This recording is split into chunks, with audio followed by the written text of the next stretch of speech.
c'est toujours un plaisir d'être invité en Suisse, c'est toujours un plaisir d'être invité par des associations qui soutiennent la cause palestinienne. Comme vous le savez, ces associations, et en France, on est bien placé pour le savoir, sont diverses. Certaines associations, c'est le propre du milieu associatif, et bien se battre un petit peu les uns contre les autres, il y a des querelles de prééminence, etc. Mais l'important, c'est que tout le monde aille dans la même direction. Vous voyez, le milieu associatif, c'est comme les antibiotiques. Quand vous associez plusieurs antibiotiques, il est important que les modes d'action de chaque antibiotique soient différents. Ça donne un maximum d'efficacité.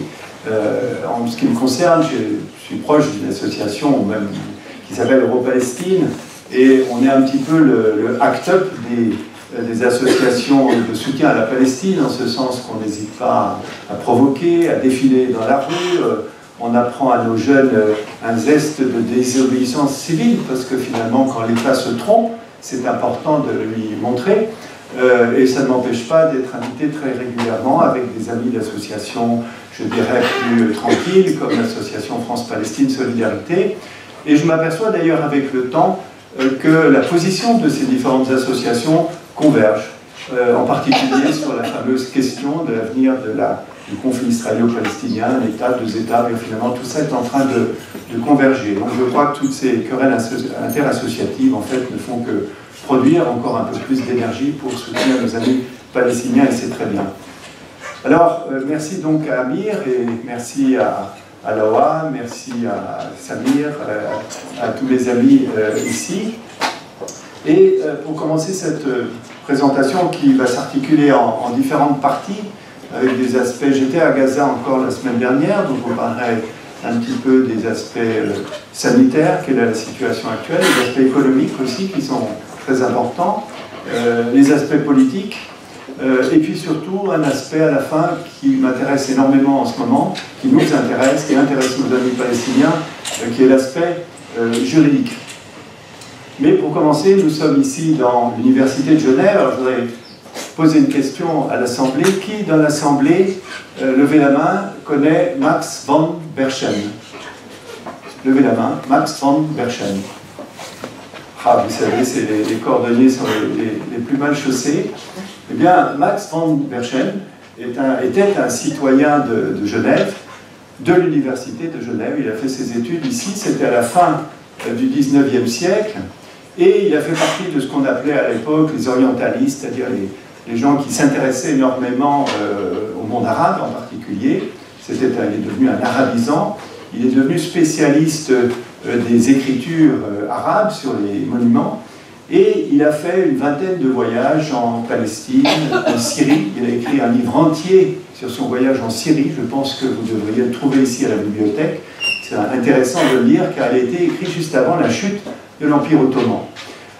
Et Max von Berchen, eh bien, j'ai fait sa connaissance à Gaza parce qu'il a séjourné dans les années 1890 à Gaza. Il a été le premier à photographier la grande mosquée de Gaza, qui est une mosquée absolument extraordinaire, puisque c'était, avant d'être une mosquée, initialement c'était un temple dédié au dos de la pluie, Marnas. C'était une croyance qui était venue des îles grecques, vous voyez. Après, c'est devenu une église byzantine. Après, c'est devenu une mosquée à l'arrivée de l'islam au 8e siècle. Après, c'est devenu une cathédrale à l'arrivée des croisés. Et c'est redevenu une mosquée.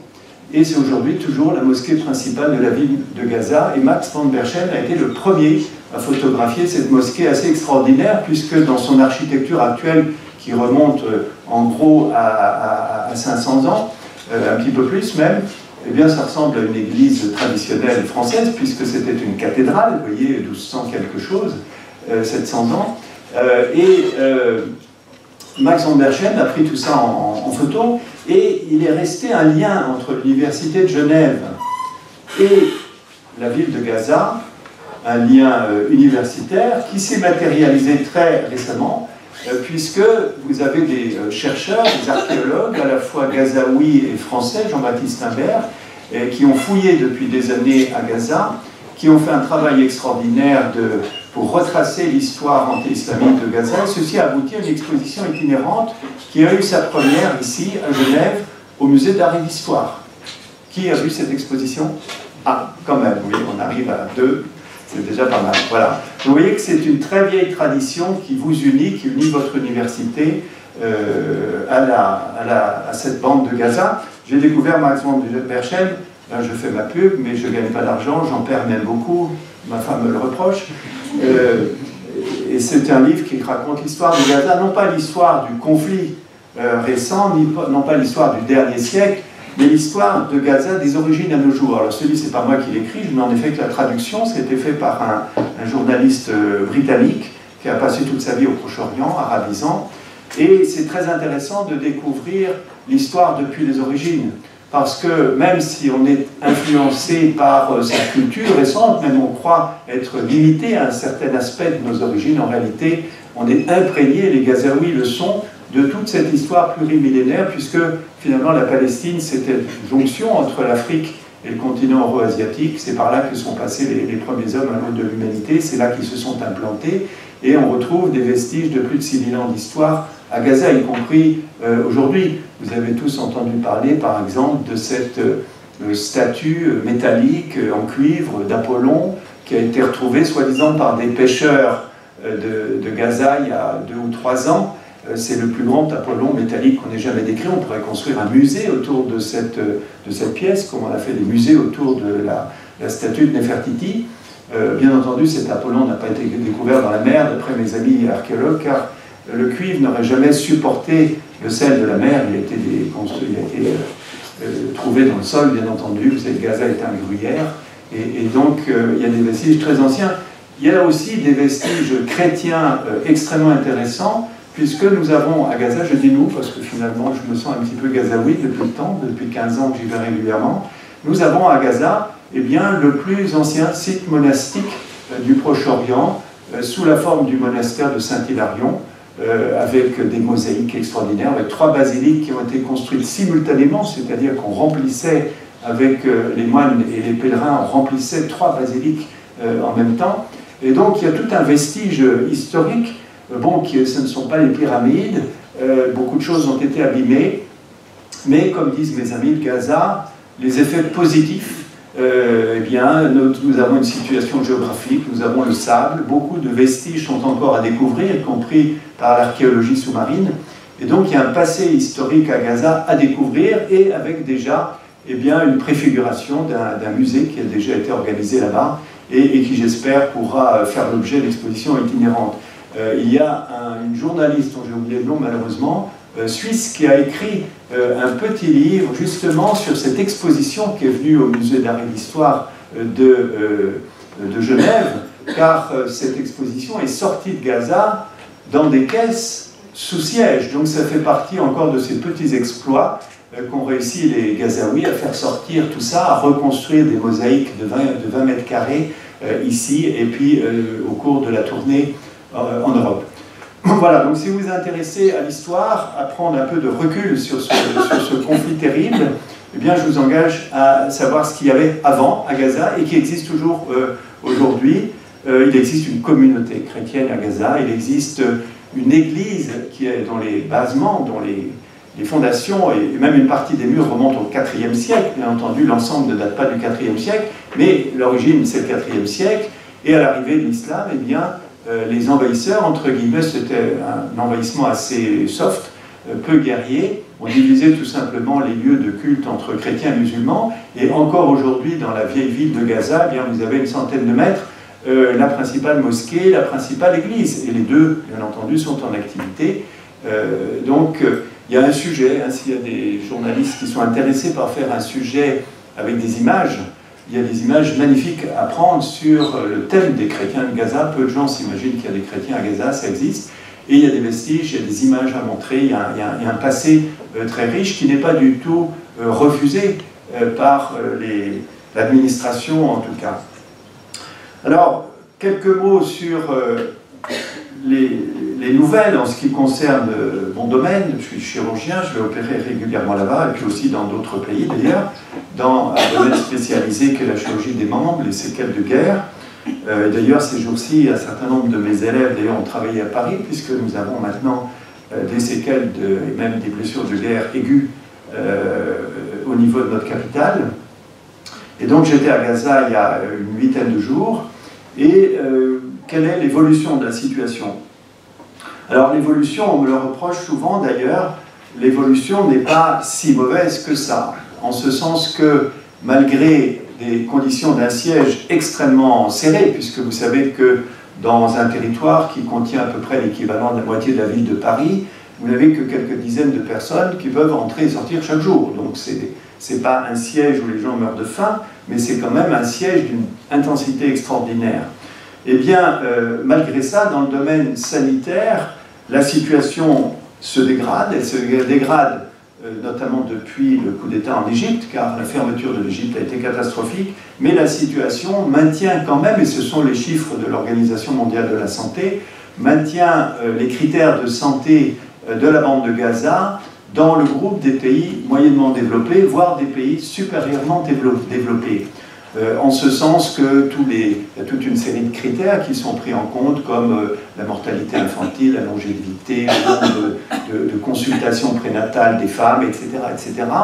Et donc cette situation n'est pas totalement catastrophique. Il y a un très haut niveau d'éducation, il y a des médecins, il y a une faculté de médecine qui s'est ouverte maintenant il y a près d'une dizaine d'années et qui a fourni ses premiers médecins, entièrement formés en anglais, à partir des meilleurs étudiants de la dernière année de scolarité, c'est-à-dire vous avez des gens de très haut niveau qui sont sur Internet, qui ont accès à toutes les banques de données mondiales, et comme ils n'ont pas la possibilité de prendre des vacances, et encore moins à l'étranger, ils travaillent pratiquement 365 jours par an. Donc vous avez des médecins de très haut niveau, ce qui contraste d'ailleurs avec les médecins d'avant, quand c'était relativement ouvert.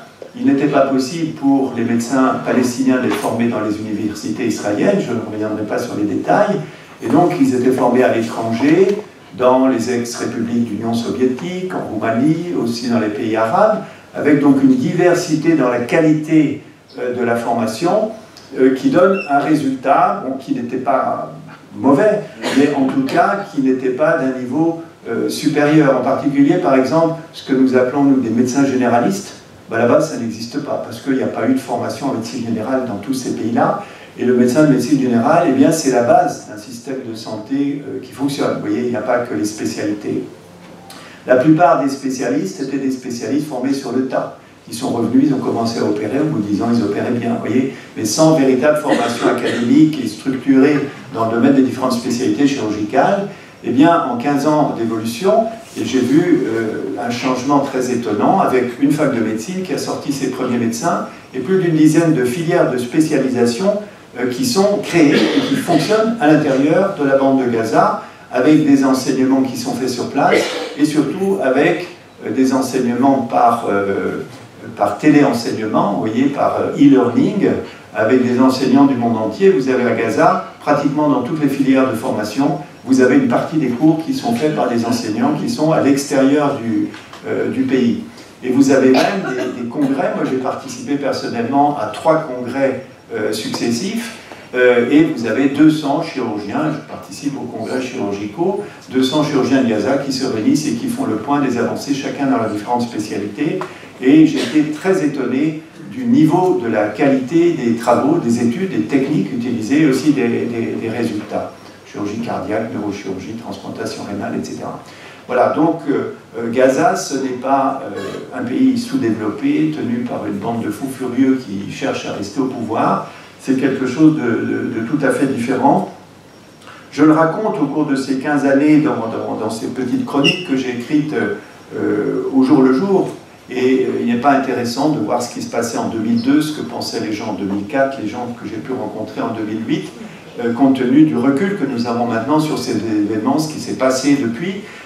La période, par exemple, qui s'écoule entre février 2006, date à laquelle le Hamas a gagné les élections parlementaires, et juin 2007, date à laquelle il a pris le pouvoir, car il y avait une véritable tentative de coup d'État, de putsch, par le parti qui avait perdu les élections. Et donc, nous avons été présents régulièrement, et je raconte ce que nous avons vu simplement. Et on voit a posteriori que ce que nous avons vu eh bien, correspond à la réalité, une partie en tout cas de la réalité objective. Aujourd'hui, vous avez des chercheurs qui ne font que ça, qui sortent les archives, il y a des tas de documents qui sortent, et on s'aperçoit que ce que nous avons vu ou ressenti au moment où les événements se passaient, eh bien, correspondaient effectivement à des actions des différents acteurs politiques et militaires, et nous en étions le témoin.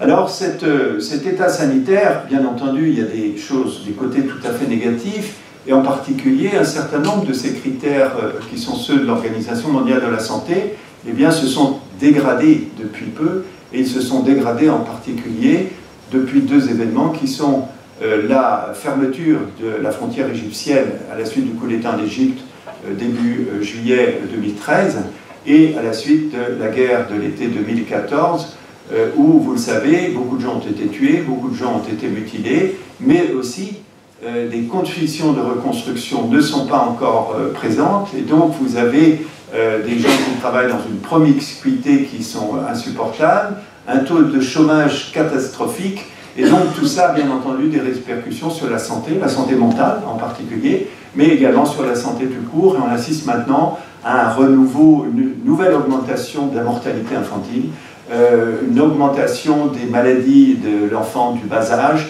des maladies des diarrhées en particulier, des infections bronchopulmonaires, tout ça, ce sont des chiffres qui sont parfaitement tenus à jour par les représentants locaux de WHO, de l'Organisation mondiale de la santé, qui tiennent un rapport mensuel extrêmement bien fait. Alors on critique beaucoup les institutions internationales, mais en tout cas, sur le plan de l'observation, ce qui se passe dans le domaine de la santé, il y a des choses tout à fait remarquables qui sont publiées régulièrement, qui sont accessibles aux chercheurs.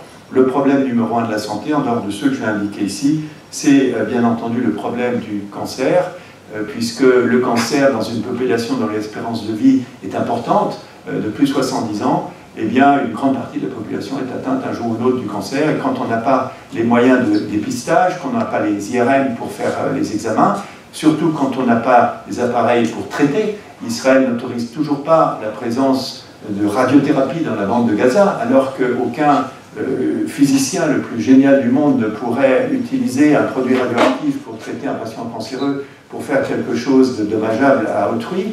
Eh bien, quand on n'a pas de radiothérapie, ça pose d'énormes problèmes.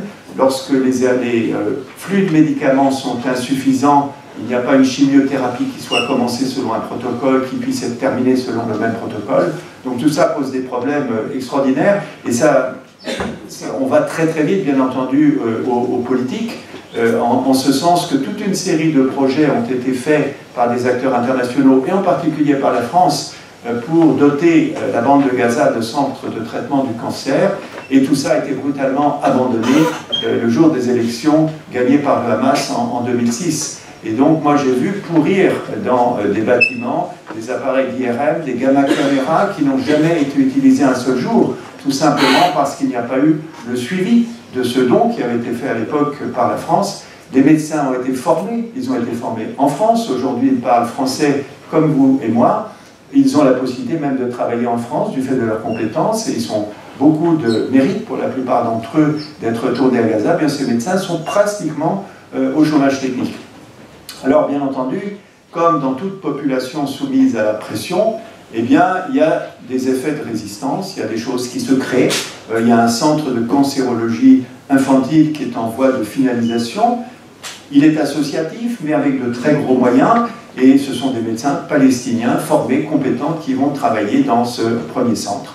Donc il y a, malgré le siège, des choses qui se passent. J'étais donc il y a 8 jours à Gaza.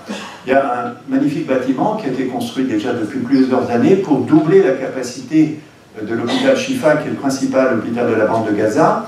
Ce bâtiment n'en pouvait plus de ne pas être ouvert, car on manquait de tel matériel, on manquait de tels instruments, on manquait aussi de la capacité de payer les infirmiers et les infirmières qui y travaillaient. Je me souviens, en juin, on m'avait dit, on ne peut pas ouvrir le bâtiment parce qu'il nous manque 20 infirmières. Alors je dis, si vous voulez, par les associations, on peut s'arranger pour avoir des infirmiers et des infirmières qui vont venir par roulement. Il me dit, non, non, mais c'est pas ça du tout. Nous, les écoles d'infirmières, on les a, les gens, on les a formés, mais comme on ne peut pas les payer, on ne peut pas les embaucher. Donc c'est ça, l'enzyme limite. Et l'effet d'ailleurs de formation de ces écoles d'infirmières, moi j'ai vu en 15 ans changer complètement le profil de ces personnages. On assiste à une professionnalisation d'excellente qualité. Je peux vous dire que j'ai opéré la semaine dernière dans des conditions absolument royales, sur le plan de la capacité du personnel à répondre à nos demandes, nous apporter le matériel, les patients sont propres, ils sont identifiés, c'est véritablement, malgré tout ça, il y a un progrès. C'est ce qui rend positif, c'est ce qui rend optimiste lorsqu'on va à Gaza, c'est qu'on voit que l'espèce humaine, eh bien, quand il y a des problèmes, tout le monde essaie de marcher dans le même sens et on aboutit à des résultats. La bande de Gaza progresse malgré tout ce qui peut s'y passer. Alors venons maintenant aux aspects économiques. Les aspects économiques, ils sont catastrophiques parce que pour faire fonctionner une économie, eh bien, il faut des services publics avec des gens qui sont rémunérés et il faut surtout un secteur privé car c'est celui qui produit le plus d'emplois possible à la population. Et la croissance économique à Gaza, avant cette terrible guerre de l'été 2014, eh bien, cette croissance était tirée par la reconstruction, il y avait des donations, et il y avait un taux de croissance qui était de 11,5 par an. Bien entendu, à partir de bases assez modestes, mais ça n'empêche qu'on était dans la croissance, avec un emploi qui fonctionnait, et avec des dizaines de milliers d'emplois qui étaient créés par cette reconstruction. Cette guerre de 2014, elle a des suites particulières, en ce sens que l'embargo sur le ciment, l'embargo sur le fer, l'embargo existe, et Israël a complètement, ou quasi complètement, fermé les possibilités de reconstruction. Alors, avant le coup d'État en Égypte, énormément de choses passaient par les tunnels, et j'étais encore très irrité dans le train tout à l'heure en lisant un livre, pourtant très bien, où l'on parlait de contrebande par les tunnels. Il n'y a jamais eu de contrebande, où il y a sans doute, même encore aujourd'hui, un peu de contrebande, des cigarettes, un peu de drogue, que sais-je, mais il n'empêche que l'immense majorité des tunnels, c'était des tunnels commerciaux, qui étaient déclarés avec des travailleurs. D'ailleurs, c'est difficile de faire un tunnel sans être visible, vous voyez, avec des assurances, avec des salaires qui étaient versés, avec bien entendu des taxes. Donc on avait là une économie qui fonctionnait de manière remarquable, avec à la fois des salaires, des taxes qui permettaient de payer, en gros c'était l'enveloppe du salaire des fonctionnaires, et en même temps des apports pour une économie privée qui fonctionnait avec, j'ai rencontré plusieurs fois l'association des businessmen de Gaza, c'est quelque chose qui fonctionnait. Avec cette fermeture, eh bien c'est un taux de chômage catastrophique qui est chiffré par les instances internationales à 43%. Il a un tout petit peu baissé car depuis quelques mois, Israël autorise un certain nombre limité de passages de camions de ciment. Les chiffres peuvent vous impressionner, mais en gros, c'est 10% de ce qui serait nécessaire pour la reconstruction de Gaza. En flux continu, c'est 10%. Donc c'est vraiment une toute petite partie. Donc c'est essentiellement les maisons partiellement détruites qui ont commencé à être réparées, mais il n'y a pratiquement pas de construction pour les maisons totalement détruites. Et il y a encore des associations, en particulier dans cette zone terrible de Shujaya, vous savez, c'est celle qui a été ciblée au début de la guerre, où un quartier a été complètement éradiqué au niveau zéro, incluant d'ailleurs un hôpital que je connaissais très bien, qui est l'hôpital El Wafa.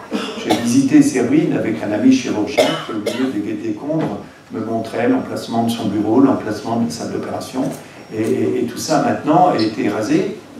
Alors, a été rasé, mais si vous y allez aujourd'hui, et c'est pour ça que quand il y a des événements dramatiques, c'est important d'y aller tout de suite, parce qu'on a véritablement un reflet de ce qui s'est passé.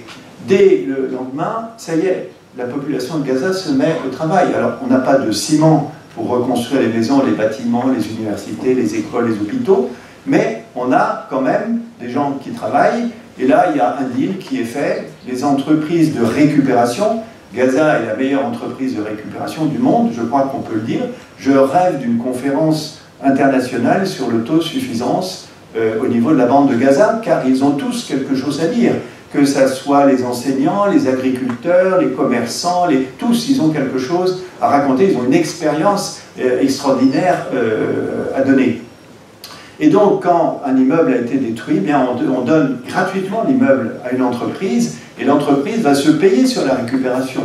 Ce qui fait que, assez vite, les décombres sont enlevés. Je me souviens d'un de mes amis qui avait besoin de se faire un papier, il voulait aller au commissariat, on arrive, on voit une espèce de champ de football, vous voyez, rien. Il dit, ah ben j'ai oublié, il avait été détruit, mais il n'en restait plus une seule ruine, c'était une zone tout à fait plate qui avait été complètement débarrassée des débris.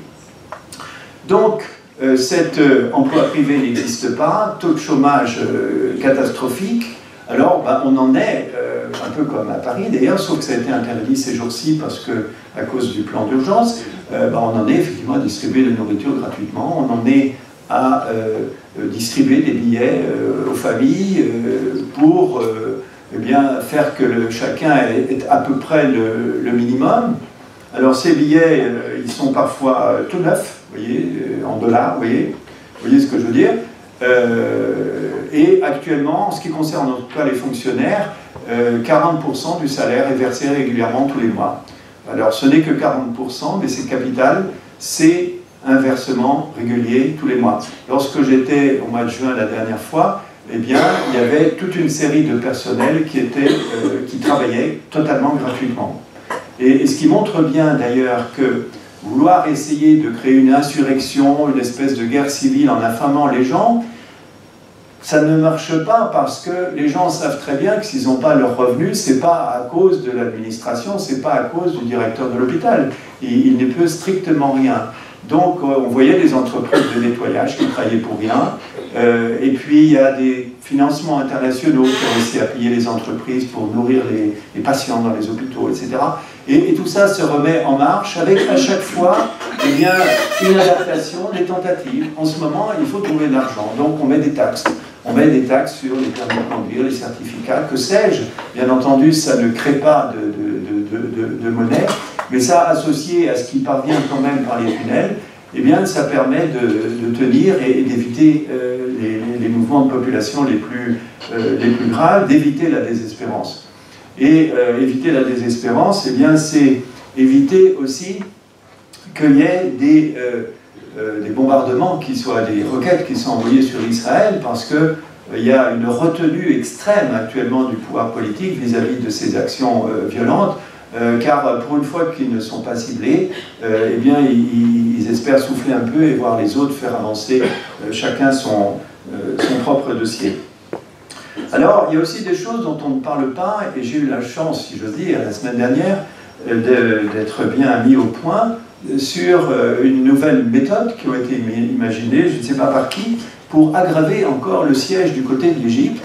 Et peu de gens sont au courant, en tout cas en Occident. Eh bien, de la même manière que l'Égypte avait construit il y a quelques années un mur métallique souterrain, vous vous en souvenez peut-être, hein, je vois quelques têtes qui oscillent, hein, vu de Gaza, quand on avait annoncé qu'ils allaient construire un mur métallique souterrain, tout le monde rigolait, parce qu'évidemment, un mur métallique, vous savez, n'importe quelle porte d'un coffre-fort, ils sont capables de l'ouvrir en quelques temps, il suffit de passer le temps et d'apporter les outils. Ils avaient été capables, en 2008, de scier tout le mur métallique qui était à l'extérieur, hors du sol. Ça avait mis à peu près 3 mois, ils avaient mis des points de faiblesse, et ça a duré 3 mois. Puis le jour où ils ont décidé, ils ont amené les bulldozers, et puis le mur s'est couché comme des cartes, comme un château de cartes, et vous vous souvenez qu'il y avait 700 000 Gazaouis qui étaient sortis en quelques heures, et ils étaient allés dévaliser les magasins de toute la région jusqu'à El Arish. Ils étaient rentrés d'une manière tout à fait pacifique, et là ça avait été une sacrée leçon, justement, de montrer que ces gens étaient partis, pour certains, acheter des couches culottes, mais n'avaient strictement aucune intention de déstabiliser l'Égypte. Voilà. Eh bien, ce mur souterrain, bien entendu, c'était une blague, c'était une espèce de gage qui était donné par les autorités égyptiennes, alors à qui sait, aux États-Unis ou à Israël, pour dire on fait quelque chose. Mais bien entendu, ça n'a jamais bloqué le moindre tunnel. Alors, la dernière idée qui est sortie, eh bien, c'est de faire un canal d'eau de mer. Et on a parlé du doublement, entre guillemets, du canal de Suez, je ne sais pas si c'est une performance, peut-être, mais en tout cas, ce canal d'eau de mer, eh ben, c'est vraiment pas terrible. Ils ont effectivement fait des tranchées. Il y a des pompes, on remplit ça d'eau. Alors, quand on voit ce canal, je vous assure, ce n'est pas de la bonne qualité. Hein. Il y a déjà le sable qui commence à tomber à l'intérieur. Ça ne va sûrement pas durer longtemps. Mais en tout cas, ça a un effet qui n'est pas bon du tout, non pas sur les tunnels, parce qu'il suffit de passer quelques mètres en dessous, ou de cimenter la partie du tunnel qui passe sous le canal, qui est sur 50 mètres. Ça n'a strictement aucun effet sur les tunnels. Par contre, l'eau s'infiltre dans le sol. La nappe phréatique est infiltrée, les puits, un certain nombre de puits de proximité sont infiltrés, et vous savez que l'un des problèmes majeurs d'économie et de santé publique de Gaza, c'est l'eau, bien entendu. avec une eau qui est saumâtre. J'aurais pu vous apporter d'ailleurs une petite bouteille pour vous faire goûter, mais je n'ai pas voulu vous empoisonner. Mais l'eau à Gaza est strictement impossible à boire sur le plan sanitaire. Non pas tant parce qu'elle est infectée bactériologiquement, mais parce que les taux de chlorure sont très élevés, les taux de nitrate sont très élevés. Ce qui fait bien entendu qu'on vend de l'eau, même si c'est pas cher. Vous imaginez bien entendu que ce sont les couches les plus pauvres de la population qui boivent de l'eau catastrophiquement malsaine. Alors j'ai écouté avec beaucoup d'intérêt une jeune femme là-bas qui a fait des études, qui est ingénieure chimiste, qui a fait des masters de sanitation et qui a fait des modélisations mathématiques sur l'imprégnation de la nappe phréatique et des puits à la suite de ce tunnel, de ce canal totalement inutile, même dans l'esprit de ceux qui l'ont produit. Donc on voit qu'il y a des attaques contre l'écologie qui sont particulièrement graves dans ce territoire, puisque superficie minuscule, presque 2 millions d'habitants, des destructions systématiques lors des différentes guerres. Il y en a eu, on parle toujours de 3 guerres en 6 ans, mais il y en a eu 4 en 8 ans. On oublie la guerre de 2006, vous savez, au moment de l'enlèvement, de la capture plutôt du soldat Chanit. Et donc, aujourd'hui, me dit-on, eh bien, le problème, c'est pas de créer une usine de dessalement de l'eau de mer qui va rejeter dans la mer les extraits, c'est-à-dire l'eau encore plus salée, et qui va donc aggraver la salinité de la nappe phréatique et des puits. Le problème, c'est celui de la récupération des eaux usées, et actuellement, eh bien, il y a seulement un tiers des eaux usées qui peuvent être récupérées pour la seule agriculture. C'est-à-dire que les 2 tiers des eaux usées ne sont même pas utilisables pour l'agriculture. Donc vous imaginez la situation dramatique. Alors les projets ne manquent pas, les capacités et même les financements internationaux ne manquent pas, mais tout ça, ça nécessite que du matériel entre dans la bande de Gaza, et ça, c'est ce qui fait que ça ne fonctionne pas, c'est toujours sous embargo. Donc il y a beaucoup de projets, il y a beaucoup de choses à faire, il y a beaucoup de choses qui sont faites dans le domaine économique, il y a un domaine qu'on connaît assez peu, en général, et on n'imagine pas à Gaza, c'est le domaine agricole. Le domaine agricole, alors que les terres agricoles sont extrêmement réduites en surface, eh bien ces terres agricoles fournissent aujourd'hui l'autosuffisance en ce qui concerne les légumes. Les 1 800 000 habitants de Gaza sont autonomes en légumes. Et il y a même un certain nombre de camions d'exportation qui sont partis vers la Cisjordanie. Donc on exporte même les légumes à Gaza. En ce qui concerne les importations, eh bien, les 2 tiers des fruits sont importés, puis bien entendu, toute une série de produits alimentaires de base. J'ai eu l'occasion de visiter, il n'y a pas longtemps, une fabrique de dérivés du lait, qui fabrique des yaourts, du lait en poudre pour les enfants. Cette fabrique a été bombardée et détruite 5 fois au cours des 10 dernières années. C'est-à-dire que ces destructions qu'on appelle ciblées, effectivement, elles sont ciblées sur tout ce qui est pouvoir économique, et en particulier les champs ont été extrêmement abîmés au cours de la guerre de 2014, et il y a un certain nombre d'arbres qui mettent 5 ans avant de produire. Tout ça a été détruit, donc ça explique que la production de légumes aujourd'hui soit autosuffisante, alors que la production de fruits ne l'est pas, parce qu'il y a eu des destructions énormes. Et il y a même eu des destructions ciblées des troupeaux. J'ai soigné, je me souviens il n'y a pas longtemps, une jeune femme qui travaillait avec des troupeaux, et je lui dis, j'étais content de mon résultat. Vous voyez, ça arrive parfois, les chirurgiens font une chirurgie qui marche. Alors je lui dis en plaisantant, mais c'était une bêtise de ma part, je lui dis, maintenant vous savez traiter vos fraises, vous savez traire vos chèvres, vous savez traire vos chèvres. Et à ce moment-là, je vois la tête du mari qui n'était pas content et très triste. Il me dit, mon troupeau a été entièrement détruit lors de la dernière guerre, je n'ai pas pu le reconstituer. Alors j'en viens maintenant au 3e volet, qui est le volet politique. Alors le volet politique, et là encore je souffre, je ne lis pas les journaux, les quotidiens, je ne regarde pas la télévision, je n'écoute pas la radio, ça m'évite de m'énerver, mais je lis des livres, je lis beaucoup de livres.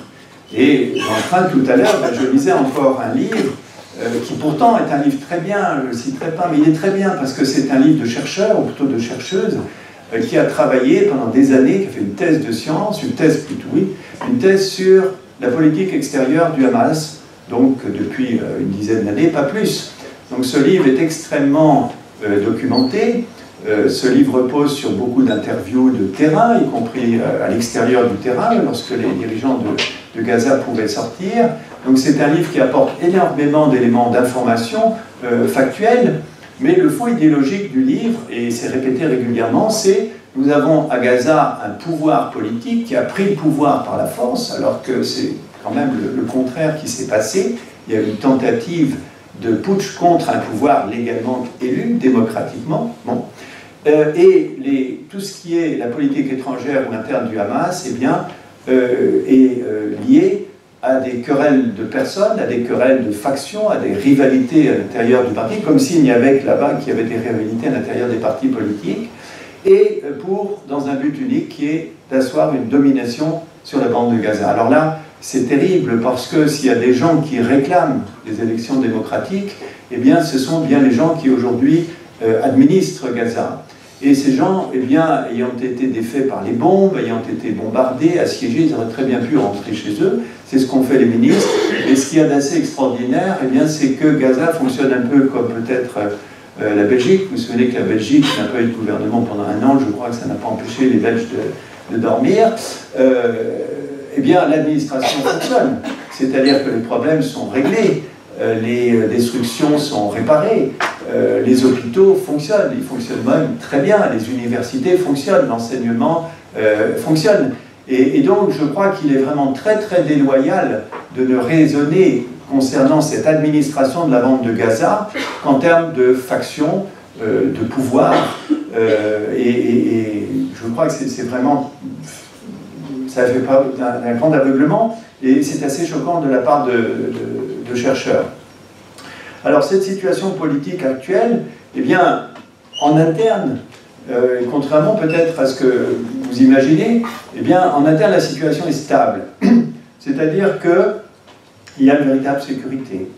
Il y a une véritable sécurité tout simplement parce que la sécurité, c'est absolument essentiel dans un territoire aussi minuscule et aussi peuplé. Si en plus il y avait une insécurité, alors là, c'est vraiment la fin de tout. Donc il y a une police qui est extrêmement présente, qui n'est pas ennuyeuse, mais qui est présente. Et donc quand on nous explique qu'il y a des éléments djihadistes ou autres, bah, c'est sans doute vrai, bien entendu, il y a des désespérés partout, c'est sans doute vrai qu'il y a des gens qui passent du Sinaï à Gaza par des tunnels pour s'y réfugier, c'est sans doute vrai. Il n'empêche, c'est un phénomène extrêmement marginal. Et en particulier, on a parlé, c'est toujours intéressant d'avoir deux versions de la même histoire. Vous vous souvenez peut-être qu'il y a quelques années, eh bien, à Rafah, qui est donc la ville frontière avec l'Égypte, qui est coupée en deux, d'ailleurs par la frontière, et Rafah-Égypte, qui a été détruit par Sissi pour détruire les tunnels, et Rafah-Gaza. Eh bien, à Rafah, vous avez peut-être entendu parler, il y a eu un imam qui a, djihadiste, qui a déclaré l'émirat de Rafah, émir, je ne sais plus, société islamique, enfin bref. Et raconté de l'intérieur de Gaza, on dit « Ah bah oui, tu sais, c'est le docteur machin. » Je n'ai pas connu le docteur machin, mais j'aurais pu le connaître puisqu'il était médecin à l'hôpital Shifa où je vais travailler.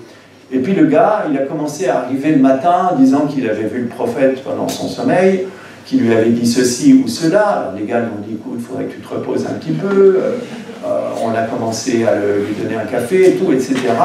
Et puis le gars, retournant à Rafah, il avait des propos incohérents dans la mosquée, bien entendu, il a forcément trouvé une douzaine ou une cinquantaine de jeunes en mal d'espoir, tout simplement, qui se sont regroupés autour de lui, et puis un beau jour, il a pété les plombs.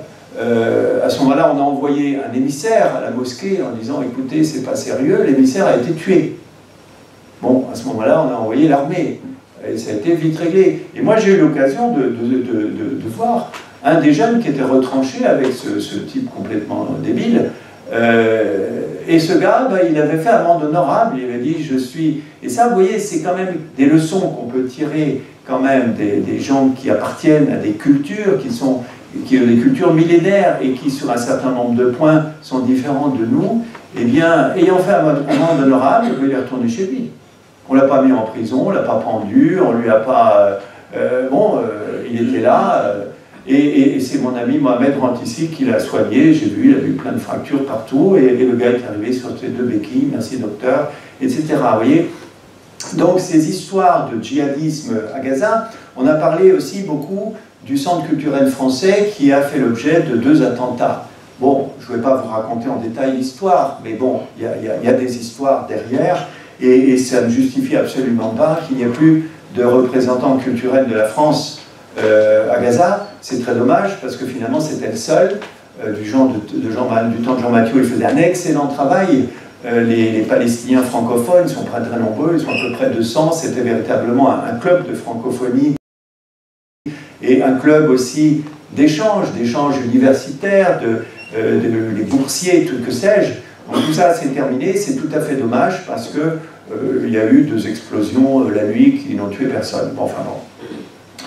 Alors cette situation politique en interne, eh bien, ce n'est pas demain qu'il va y avoir des émeutes de la faim, qu'il va y avoir des dignitaires pris d'assaut, etc., etc. Il y a un certain équilibre. Et donc ceux qui misent là-dessus, à mon sens, se trompent complètement. Par contre, ce qu'ils observent avec énormément d'intérêt, bien entendu, c'est ce qui se passe aujourd'hui à l'intérieur de ce qu'ils appellent les territoires de 48, c'est-à-dire Israël dans les frontières qu'on ne connaît pas très bien, disons dans les frontières du mur, hein, pour être plus clair, et c'est ce qui se passe aussi en Cisjordanie.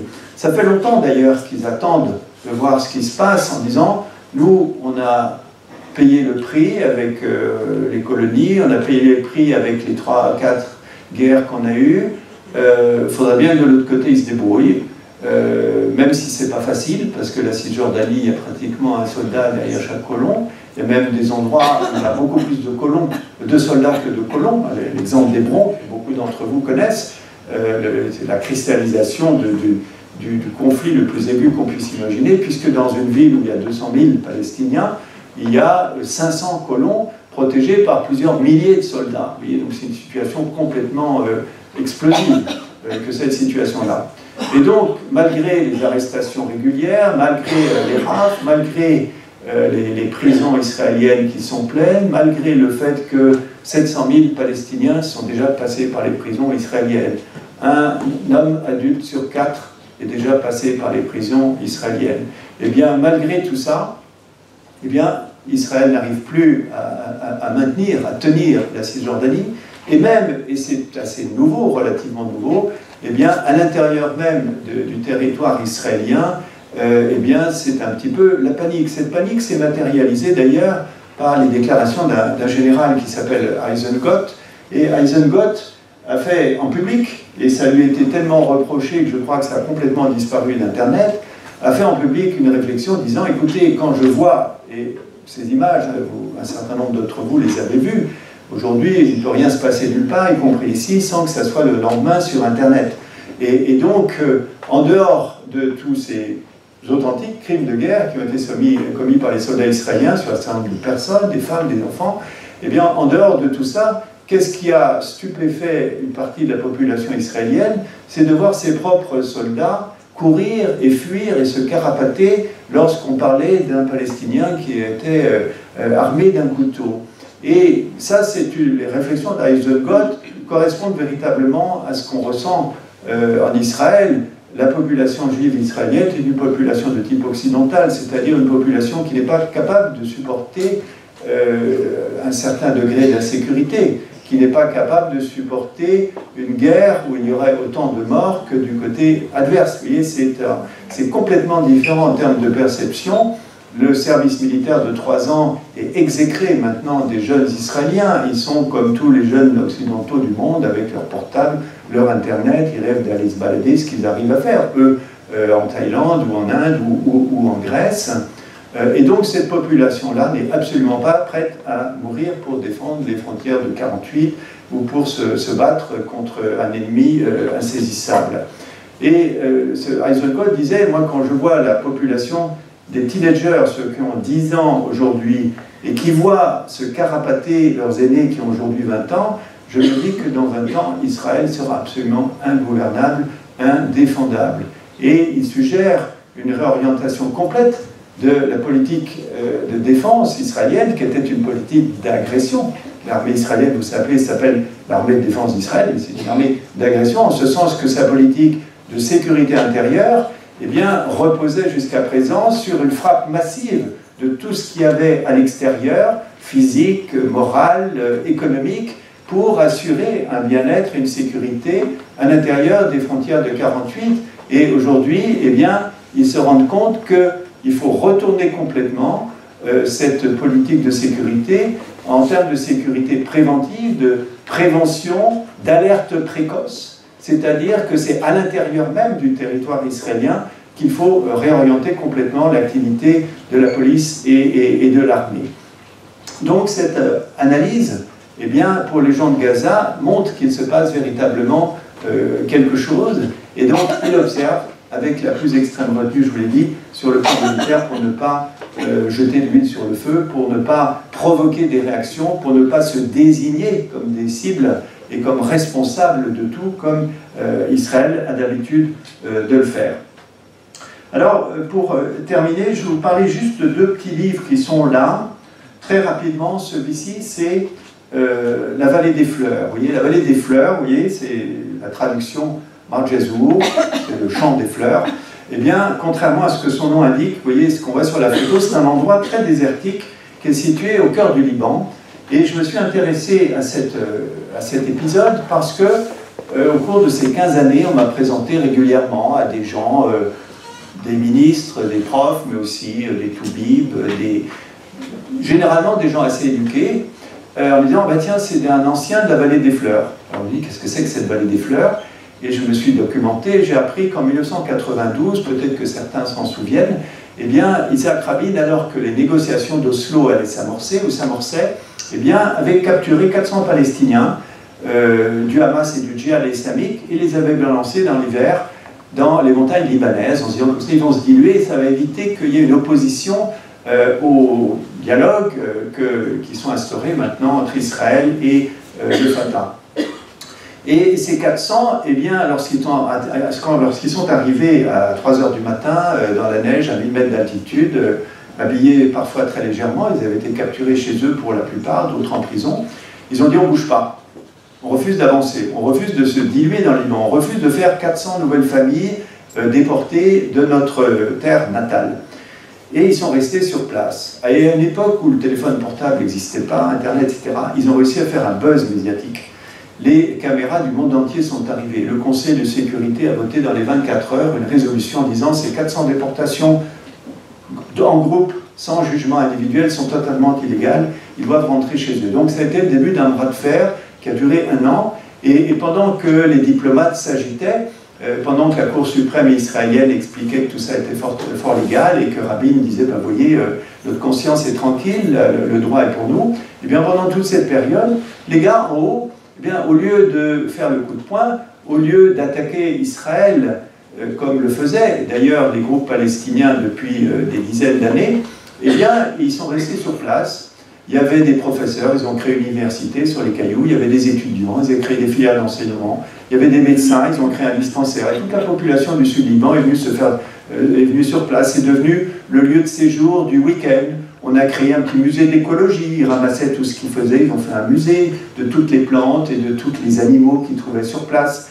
Il y avait un urbaniste, Aziz Dweck. Aziz Dweck, je vous signale, c'est le président du Parlement palestinien, et selon les lois palestiniennes, c'est lui qui devrait être à la tête de l'État palestinien. Si la loi était appliquée, depuis 2009, le mandat de Mahmoud Abbas est terminé, et c'est Aziz Dweck qui devrait être le président. Actuellement, il est en prison, je crois encore en Israël. Il passe son temps à aller de la prison à chez lui en résidence surveillée.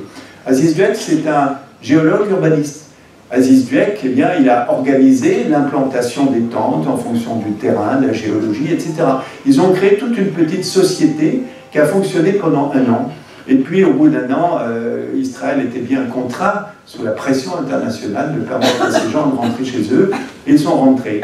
Et 20 ans après, 1992, 2012, un peu plus, eh bien, ce sont Ismaël Haniyeh, par exemple, qui a été Premier ministre, qui est toujours dirigeant du Hamas, Mahmoud Zaha, qui a été ministre des Affaires étrangères, qui est un copain, et puis toute une série d'autres. Autrement dit, bien entendu, il y avait beaucoup d'intellectuels dans ceux qui ont été déportés au Liban, et 20 et 25 ans après, ben, ils sont toujours là, et c'est eux qui font fonctionner la maison. Donc j'ai eu l'occasion de discuter, d'interviewer un certain nombre de ces personnes qui m'ont raconté cette histoire, qui est une histoire assez étonnante.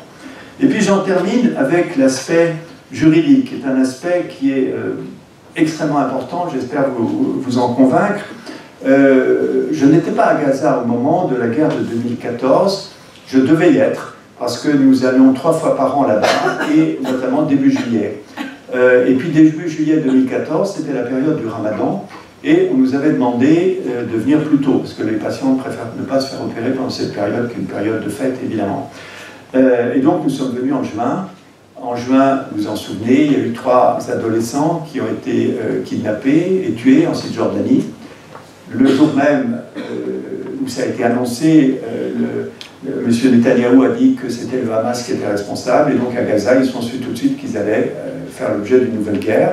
Et nous étions sur place, on a arrêté les opérations programmées, commencé à faire des stocks de médicaments, de perfusion, chacun s'est préparé à la guerre. Et puis je suis rentré et la guerre a éclaté. Et pendant cette période, évidemment, vous imaginez quel était l'état d'esprit de ceux qui soutiennent nos amis palestiniens.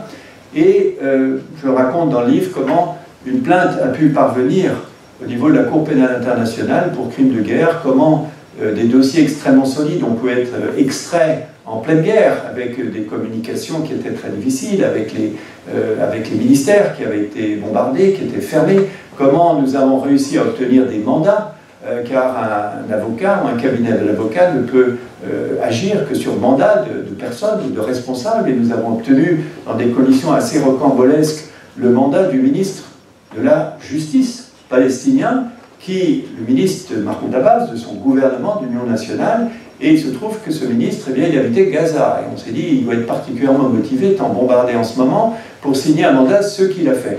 Donc je raconte un petit peu tout ça dans le bouquin, mais l'objectif du livre n'est pas de raconter simplement cet épisode, c'est de dire qu'il y a une justice internationale qui fonctionne, qu'il y a une cour pénale internationale qui fonctionne.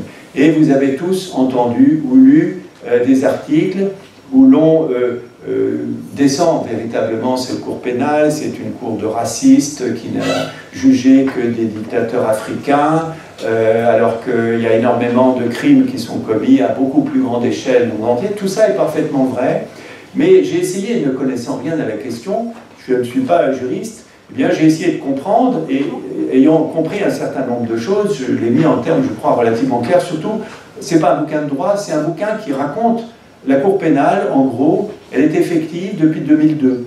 Moi, je vais à Gaza depuis 2001, vous voyez, voilà. Et donc, j'ai pris comme cas pratique tout ce que j'ai pu voir, tout ce que j'ai pu entendre, tout ce qui a pu se passer à Gaza, pour dire, ben voyez, ça, c'est dans la définition de la cour pénale, c'est un crime de guerre. Ça, c'est un crime contre l'humanité. Pourquoi donc? C'est rempli d'exemples, et ceci pour aboutir au fait que la Cour pénale internationale, aujourd'hui, est un outil extrêmement puissant, contrairement à ce que beaucoup s'imaginent ou à ce que beaucoup nous disent. Aujourd'hui, cette Cour pénale internationale, eh bien, il y a 123 pays qui ont adhéré, signé, qui sont partis de la Cour pénale internationale. Alors, on vous dit, oui, vous savez, l'ONU, hein, ils sont 189 et ils font rien. Mais on oublie complètement que l'Assemblée générale des Nations unies n'a aucun pouvoir. C'est le Conseil de sécurité qui décide, avec ses fameux 5 membres permanents et ses fameux droits de veto. En ce qui concerne la Cour pénale internationale, il n'y a rien de tout ça. C'est un organe qui est totalement indépendant du Conseil de sécurité et de l'Assemblée générale des Nations unies. Les membres, ceux qui travaillent, les représentants des États, bien entendu, sont des gens qui sont nommés par les États. On ne pouvait pas faire autrement. Alors, il y a des problèmes, parce que certains États ont nommé des juges qui n'ont pas de compétences. Bon, mais ça n'empêche que le statut de la Cour pénale internationale donne un certain nombre de critères pour que ces juges aient une compétence. Ils doivent avoir eu avant une compétence dans une juridiction pénale dans leur propre pays. Ce n'est pas forcément le cas, mais il n'empêche que s'ils sont nommés par leur pays, ils sont l'émanation de la diplomatie de leur pays, ils représentent leur pays. Et la représentation des pays, si vous regardez à l'Assemblée générale des Nations unies, les 3 quarts des pays qui sont représentés aux Nations unies sont des pays qui, il y a 70 ans, étaient des pays colonisés. Et ça, il en reste toujours quelque chose, je pense que vous serez tous d'accord, il en reste toujours quelque chose, ce qui fait qu'aujourd'hui, et vous le savez, si on fait, à chaque fois qu'on fait voter sur la question palestinienne à l'Assemblée générale des Nations unies, en gros, vous avez 2 voix contre Israël et les États-Unis, un certain nombre de pays qui s'abstiennent et l'immense majorité qui vote un soutien aux Palestiniens. Eh bien, ces 123 pays qui ont signé à la Cour pénale internationale représentent d'une certaine façon cette grande majorité des pays du monde qui soutiennent la cause palestinienne, sauf qu'il n'y a pas de Conseil de sécurité pour prendre les décisions à leur place. Donc vous voyez, c'est quelque chose qui potentiellement a une capacité extraordinaire. Alors cette capacité, bien entendu, elle a ses limites. Vous savez que quand on porte plainte, il faut qu'il y ait un procureur qui décide si la plainte est recevable ou pas. Alors je vais vous prendre juste un seul exemple, et c'est assez, d'ailleurs, un peu tristounet de savoir qu'aujourd'hui, le processus qui est le plus avancé au niveau de la Cour pénale internationale concernant le conflit israélo-palestinien, eh bien ça concerne l'affaire du Mavi Marmara, c'est-à-dire un bateau comorien sur lequel des ressortissants turcs ont été tués dans les eaux internationales. Vous voyez, eh bien ça, peu de gens le savent, mais c'est le dossier qui est le plus avancé. Et ce dossier, il en est où? Eh bien, il y a eu une plainte qui a été faite par les îles Comores. Les îles Comores sont parties de la Cour pénale internationale.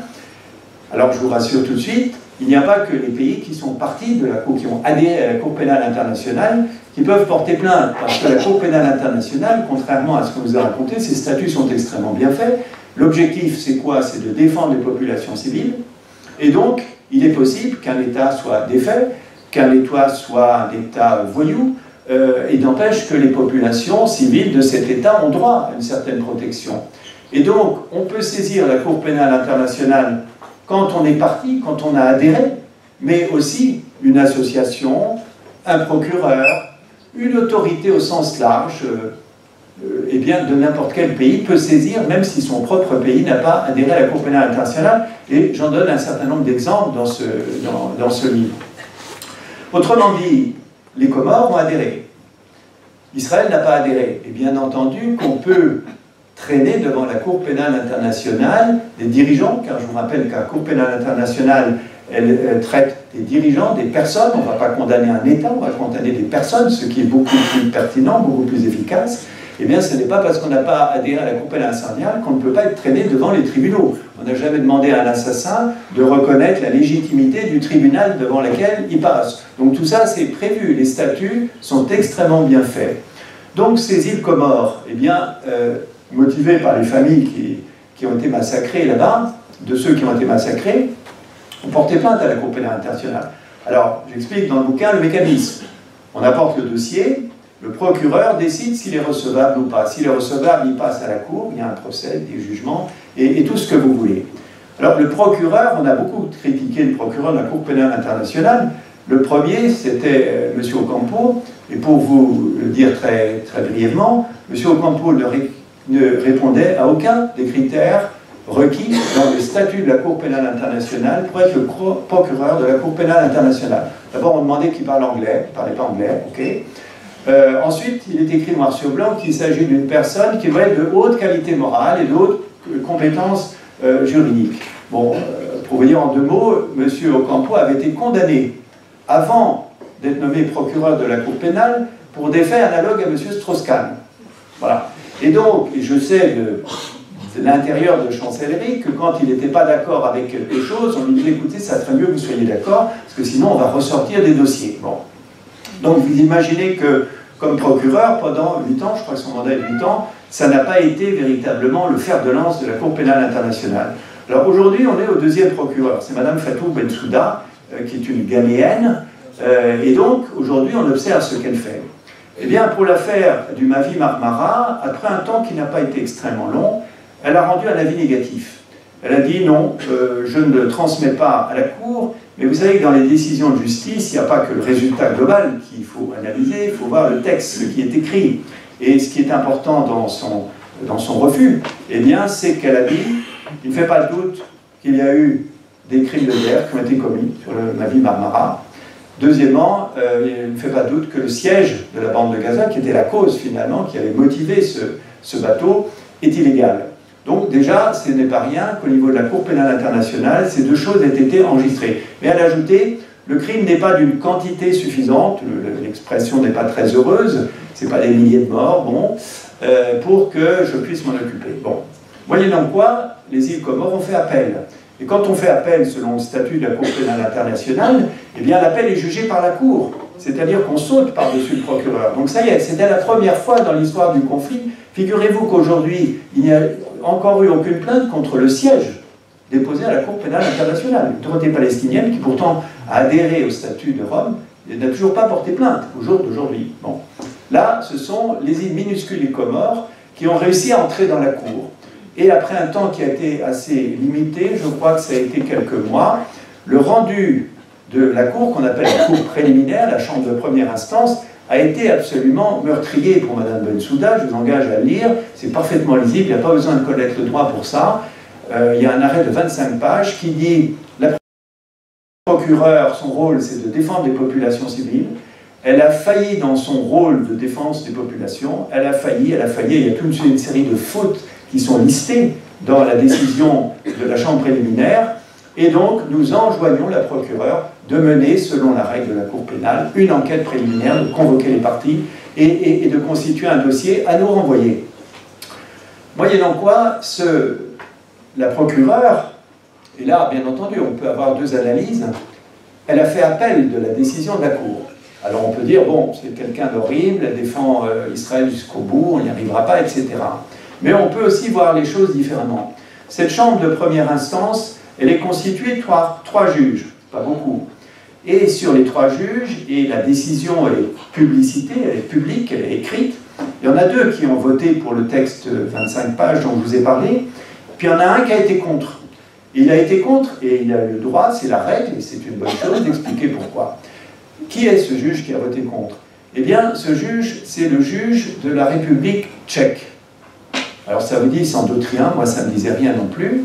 Eh bien, la République tchèque, on s'aperçoit qu'historiquement, elle est extrêmement liée avec Israël. Et un moyen d'en être conscient, c'est qu'au moment de la demande d'adhésion de la Palestine à l'ONU, eh bien, la République tchèque a été le seul pays européen à voter contre. Alors, ça rejoint ce que je vous disais tout à l'heure, que les juges, c'est des nominations politiques, plus que compétentes, mais ça n'empêche que cette position contre la Palestine à l'ONU, c'est une position extrêmement minoritaire parmi les 180 pays qui composent l'Assemblée générale des Nations Unies, et donc qui composent l'Assemblée des États, des 123 États parties de la Cour pénale internationale. Alors, Mme Bensouda dit, je fais appel, ok? Regardons ce que nous disent les statuts de la Cour pénale internationale. Eh bien, ils nous disent que quand il y a appel de l'appel, ben, ça va être une deuxième chambre qui va juger. Et ça, c'est pas la première, 3 juges, c'est la Cour d'appel, 5 juges. Donc il va y avoir 5 juges qui vont se prononcer contre l'appel de Mme Bensouda. Est-ce que vous pouvez imaginer que les 5 juges vont complètement décrédibiliser le jugement qui a donné par les premiers, et qui était un jugement en droit, extrêmement étayé, extrêmement solide, parce qu'évidemment, les témoignages de ce qui s'est passé sur le Mavi Marmara ne manquent pas. Imaginez que parmi ces 5 juges, il puisse y avoir 3 républiques tchèques. C'est totalement inimaginable. Totalement inimaginable. Donc, on peut penser aussi que Mme Bensouda, dont vous imaginez la difficulté pour dormir, les pressions terribles dont elle doit être l'objet, eh bien que Mme Bensouda, en son fort intérieur, souhaite que la Cour d'appel, eh bien, redonne un jugement qui a été le même que celui de la chambre préliminaire. Et à ce moment-là, dire, écoutez, je suis désolé, moi j'ai les 2 trucs, j'ai fait tout ce que j'ai pu, mais je suis obligé de mener mon investigation. Et ça, on le voit parce que il y a toute une série d'informations qui nous disent que la partie israélienne eh bien, est en train de s'attaquer très sérieusement aux problèmes juridiques, avec un handicap considérable, tout simplement parce qu'ils sont en dehors du droit. Alors, j'ai écrit ce petit livre qui raconte un petit peu tout ça, et c'était l'idée de mon éditeur, j'en finirai avec ça. Il m'a dit, tu sais, ce qui serait bien, on va mettre des cartes à jouer, un petit peu comme le fameux jeu de cartes, vous savez, qui a été donné aux soldats américains en Irak, et chacun avait les 52, comme ça, s'il en voyait un, il pouvait tout de suite le reconnaître qu'il fallait absolument enfermer. Alors nous, on en a choisi 4, pas du tout au hasard, hein, vous les voyez ici. Alors, bien entendu, tout ça peut sembler un petit peu présomptueux, vous voyez. Mais il n'empêche qu'aujourd'hui, eh bien, il y a une chose extrêmement importante qui s'est passée même hier. Je ne pense pas que vous soyez au courant parce que ça n'a pas fait la une de nos grands médias. Eh bien, là, je vous ai parlé longuement du droit international, mais il y a toute une série d'actions qu'on peut mener en droit, au niveau du droit européen, le boycott, les sanctions, les accords spéciaux de coopération Europe-Israël, vous connaissez ça par cœur, mais il y a aussi les droits nationaux, et les droits nationaux sont différents dans chaque pays. Et il y a un pays qui a la loi de compétence universelle pour les crimes de guerre en Europe, c'est l'Espagne. Je crois que l'Angleterre l'a plus ou moins. En ce qui concerne la France, c'est limité à la torture. On ne peut attaquer quelqu'un que pour des faits de torture en dehors du pays, sinon c'est pas jugé assez grave. En Belgique, ils ont voté la loi de compétence universelle, et puis il y a eu une telle pression sur le Parlement belge qu'ils ont fait machine arrière et ils sont retournés en arrière.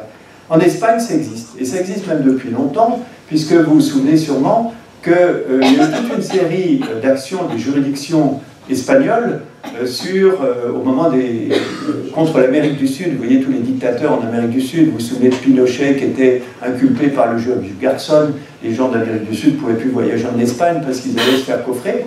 Eh bien l'Espagne a gardé fort heureusement cette juridiction, cette possibilité, et sur le Mavi, Marmara, il y avait 3 résidents espagnols, 3 citoyens espagnols. Et ces 3 citoyens espagnols ont porté plainte. Et hier, je pense que peu de gens sont au courant. S'il y en a, levé la main.